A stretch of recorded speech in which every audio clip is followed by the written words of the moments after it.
Tonight on WVUA News at 6, big changes for people covered by Alabama's Medicaid. Find out what's being cut and how these changes could affect you and your family. And good news for people looking for work. New jobs are heading to West Alabama. We'll show you where you can apply. You're watching Alabama's WVUA News at 6 with your award-winning news team, Lynn Brooks, Philip Coleman, weather with Richard Scott, and sports with Gary Harris. Thanks for joining us. I'm Philip Coleman. Lynn Brooks has the evening off. Big changes are on the way for Medicaid in Alabama, including changes to the types of medicines that physicians can give to their patients. So what could these changes mean for people in West Alabama and for the facilities that care for patients with Medicaid? WVUA's Lindsay Price has the details in tonight's top story. Local health officials say the changes to Medicaid will not make a big impact now on facilities providing care to Medicaid patients. But Deborah Tucker, Executive Director of Maude Whatley Health Center, says the changes do have them concerned for their patients. They can devise the best treatment plan, but have it all for naught if the patient can't get their prescriptions filled.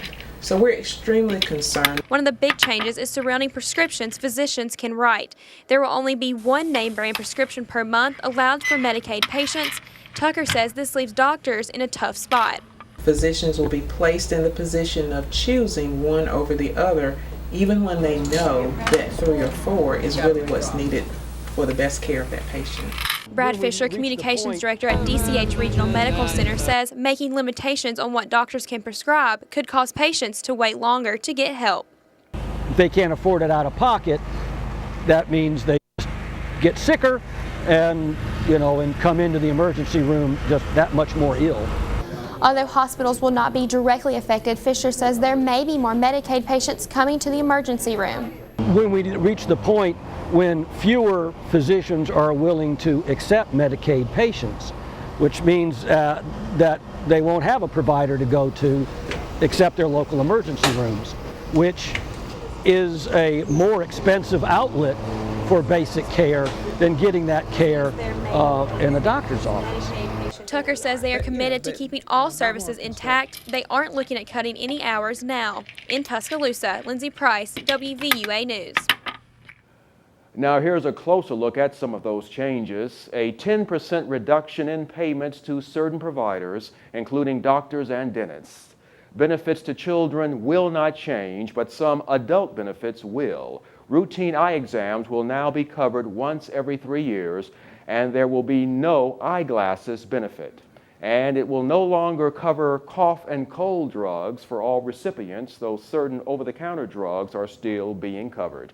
Now, these changes are set to go into effect on June the 1st. WVUA is covering Pickens County, where new jobs are on the way. As we have reported, the Federal Bureau of Prisons is building a new women's prison.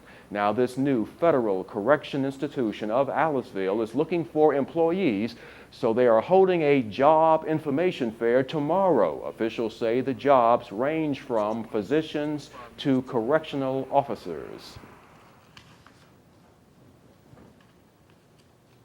Now, the fair starts at 10 a.m. at the Aliceville City Hall and runs until 5:30. Officials say the warden and the Bureau of Prison staff members, they will be available for your questions.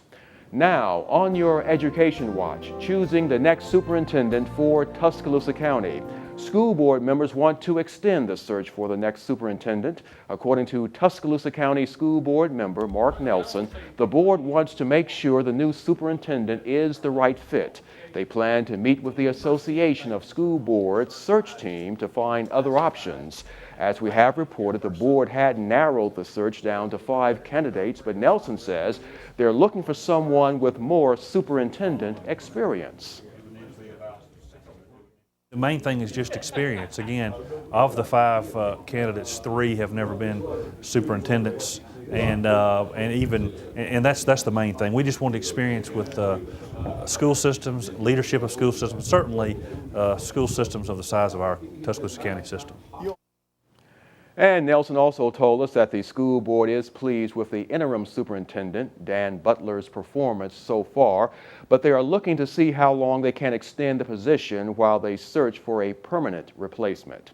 And continuing on your Education Watch, Tuscaloosa County School Board has also approved a new school calendar. As we have reported, a new law requires that school begins no earlier than 2 weeks before Labor Day and end before Memorial Day. Deputy Superintendent Walter Davey told us the board voted to remove 6 of their vacation days that had been holidays. Now, these include 2 days off for fall break, a parent conference day in October. In February, they will not take President's Day or a weather day, and in April, they will also skip a weather day. Now, new at 6, Tuscaloosa's fire and rescue members are trading in their picks and axes for hammers and saws, and it's all part of Habitat for Humanity's Blitz Build. They're looking to build a new home from the ground up in just 1 week.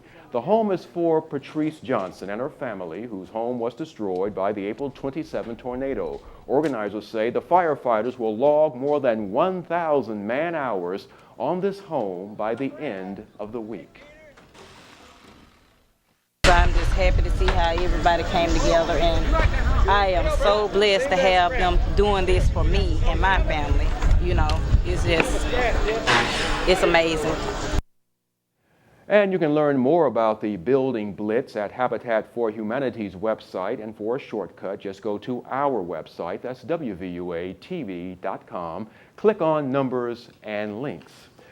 A nationwide conference on science is taking place at the Capstone during this week. The conference is looking at reform in the classrooms. Now, the researchers from universities and colleges in more than 25 states are taking part in this conference. The organizers say this project is focusing on teaching undergraduate science and its impact on student learning outcomes. What we're looking at is ways of changing what goes on in the classroom, how the professor interacts with students so that all students are engaged in learning. Now, this national study of education in undergraduate sciences is funded by the National Science Foundation grant and the University of Alabama's Office for Research. Now, still to come here on the News at 6, an update on Joplin, Missouri's recovery. Plus, before you head out on that summer vacation, how to protect yourself from falling prey to pickpockets. And coming up in Home Team Weather, watching a few scattered storms across parts of the state. A lot of cloud cover out there this afternoon, but how long does scattered storms get to stick around? And what about the latest on Tropical Storm Alberto? Your forecast is coming up. And once again, it was Alabama versus Auburn on Sunday at the PGA's Byron Nelson's Classic in Irving, Texas. Sports director Gary Harris will have the dramatic finish coming up later in Alabama's Home Team Sports.